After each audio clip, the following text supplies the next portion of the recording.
Okay, so right now in our community we have some things happening that people are very interested in. I did a Facebook video the other day talking about Danny Sane going. He was called into court. Who's Danny Sane? He's the tax commissioner in Whitfield County, and there's this deal going on where he is not signing the manifest. Right, so he's refusing to sign the manifest. What's a manifest? So the manifest is is the tax assessors have put together a manifest on the increase of taxes to local residential and commercial buildings and properties in our local community. And so Danny said that there was some discrepancies in the manifest, some things that he didn't understand. Some 9,000 houses going up 50%, some commercial businesses going up 4 or 5x, while some corporate commercial businesses dropping 50%. And he's like, there was just too much discrepancy here for me to sign this, and I'm not prepared to do that, right? So they had to go to court, and they thought in court that they maybe could force him to sign it. It did not turn out that way.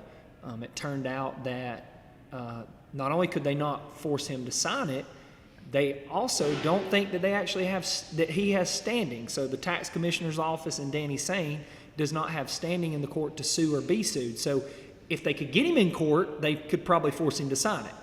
But there's no real way to get him in court, right? To get his office in court. So that's kind of the whole deal that's going on right now. I'm actually going to talk to Danny today, have a more longer format conversation with him around what he thinks is going on with these tax assessments just flying off. Yeah, what makes it all so controversial? Can we kind of just diagnose, look at it a little more closely to see? I mean, obviously there's, when people's property tax payment increases significantly in a short amount of time, it's going to get their attention. They're not going to like it and be upset. And so that's sort of what prompts people's kind of a certain mass awareness of this issue, and then directly affects and then you begin to their insurance, their property. Right, it's not just their property tax. All these things are affected, right? And a lot of people the pocketbook in these economic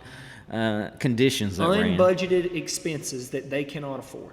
Right? If it was just about my property tax went up 50%, I could afford that. But now my house payment went up, my insurance went up. I don't have that budgeted, especially when my wages have not moved, 20% maybe over the last 4 years. So on that issue, real quick, could we just kind of acknowledge how our economic times, and in particular regard to our property valuations, we like it when on the one hand, when the value of our home rises, right? We got more equity there in it. If we sold it, we can make this profit from what we bought it for, all these things. If we sold it, right? But until then, you got to pay a higher property tax on that increased value. So, even if I sell my house, if it went from 200 to 400, if I sell it, it's really still not an asset to me, because I have to go buy another house that has increased 100%, right?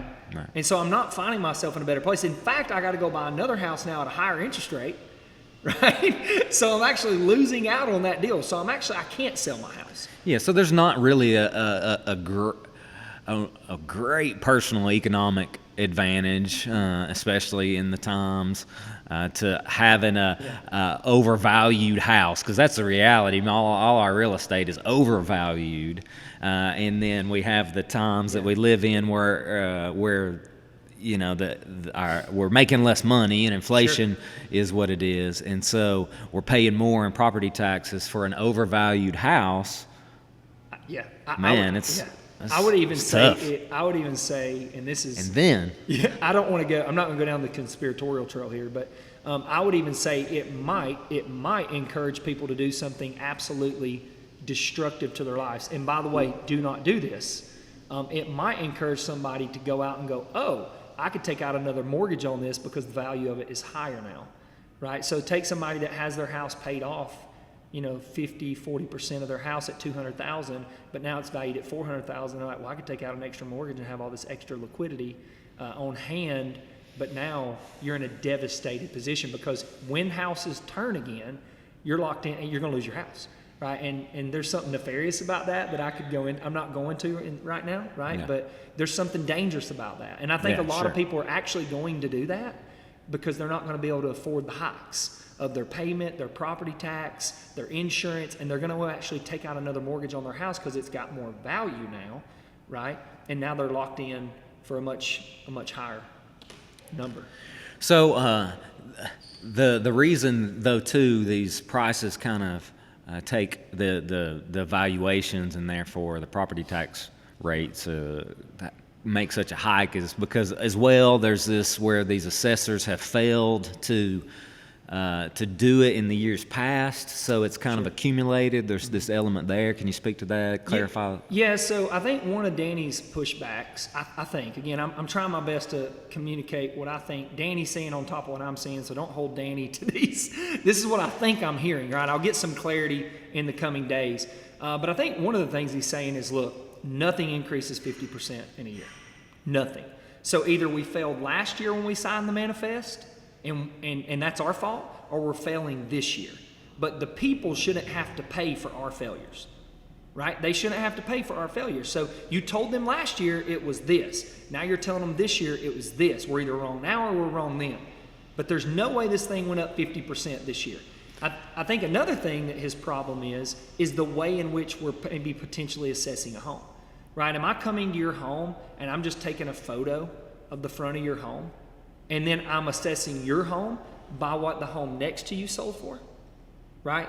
I'm taking the square feet of that, I'm dividing that out, and boom, there's the value of the home. Well, I think one thing Danny's saying is, no, you can't do that.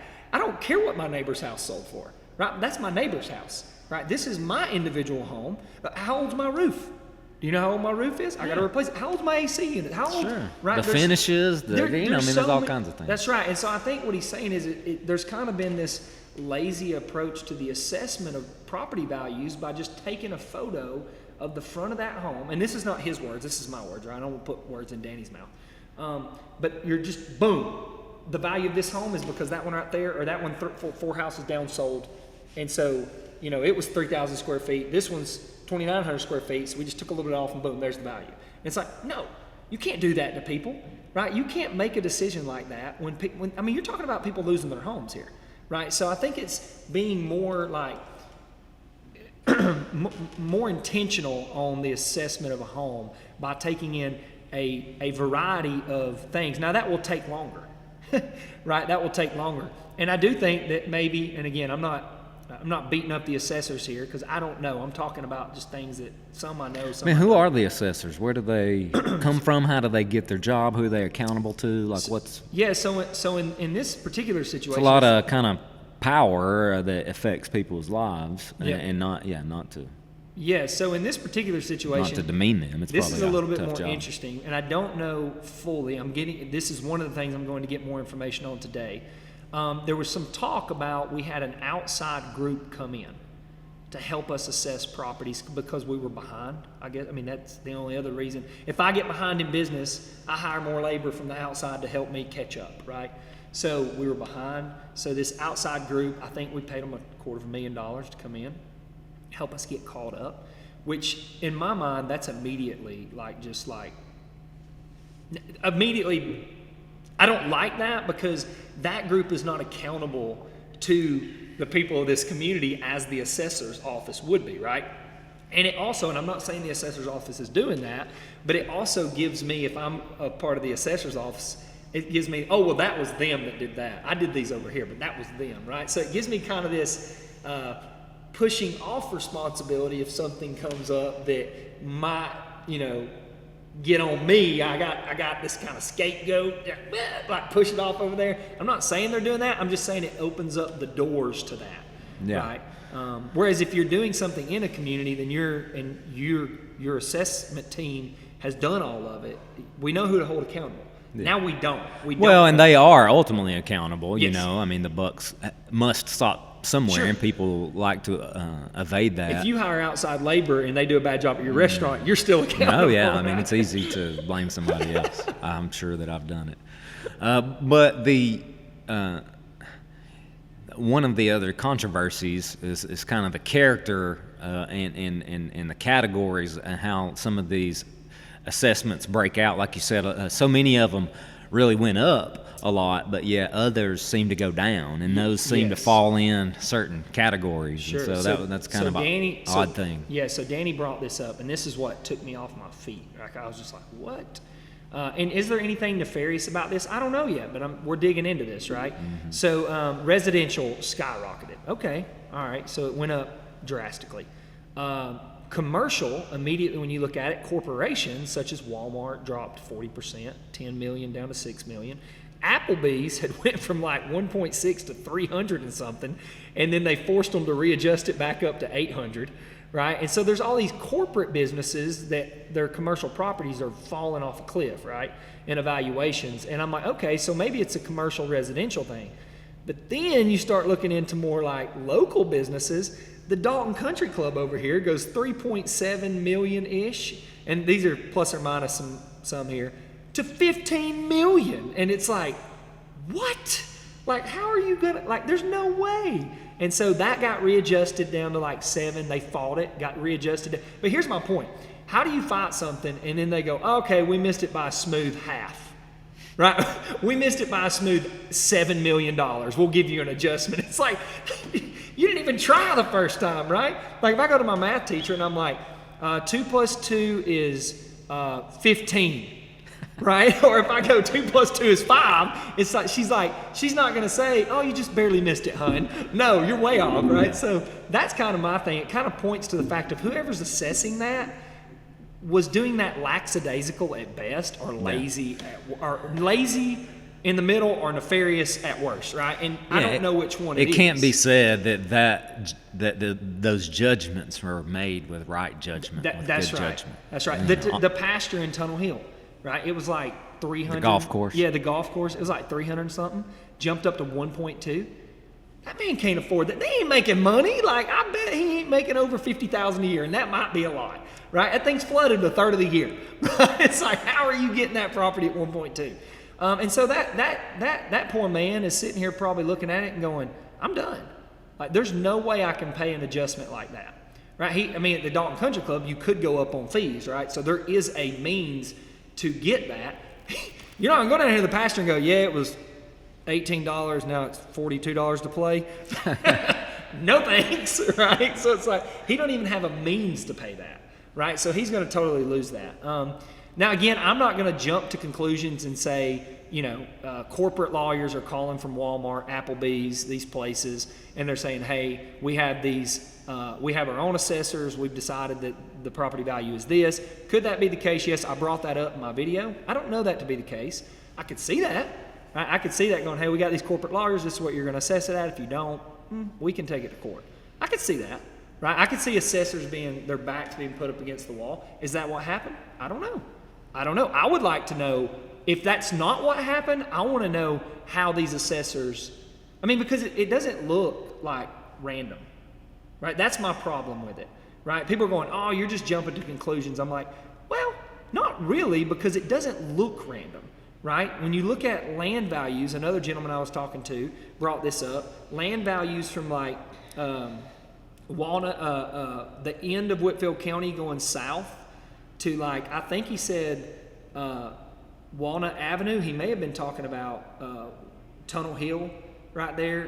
What is that? What's the exit before Walnut Avenue going northbound? Rocky Face.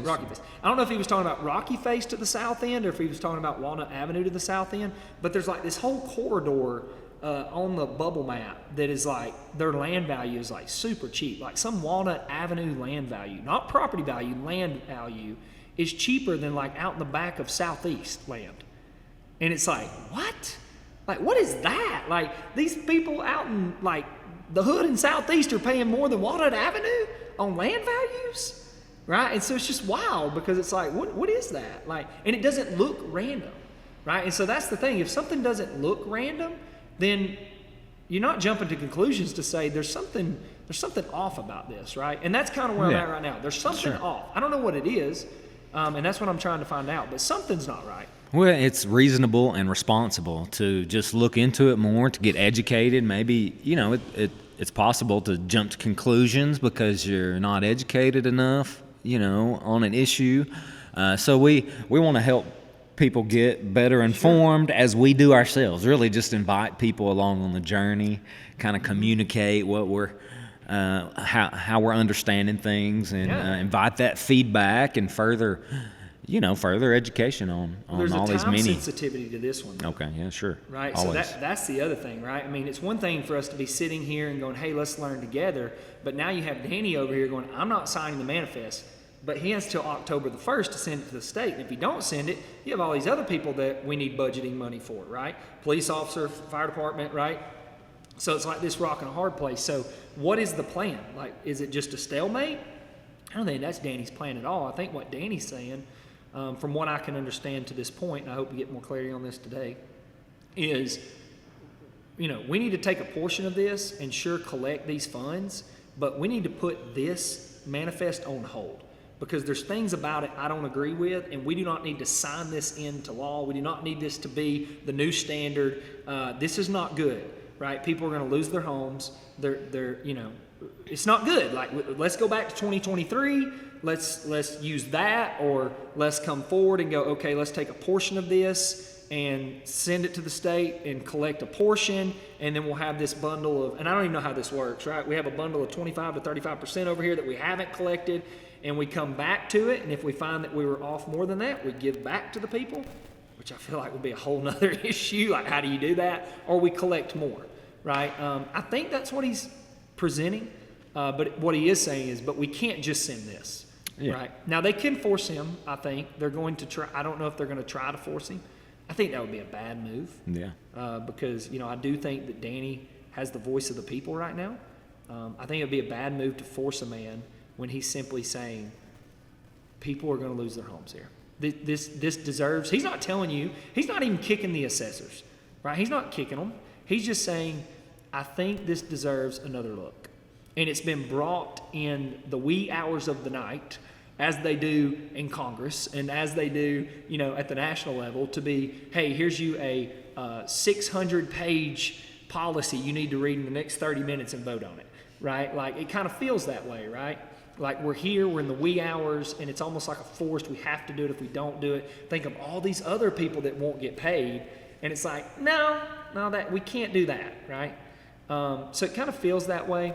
There's also something, and I want to bring this up, that it's called House Bill 581, which I'm learning more about that. And House Bill 581, it's very difficult to read. I've been trying to read through it. Danny's going to help me on this a little bit more, is about property tax only being able to go up 3% a year, right? Now, this has been known about for a while now. So do you think assessment groups across Georgia counties don't know about this? No, they do.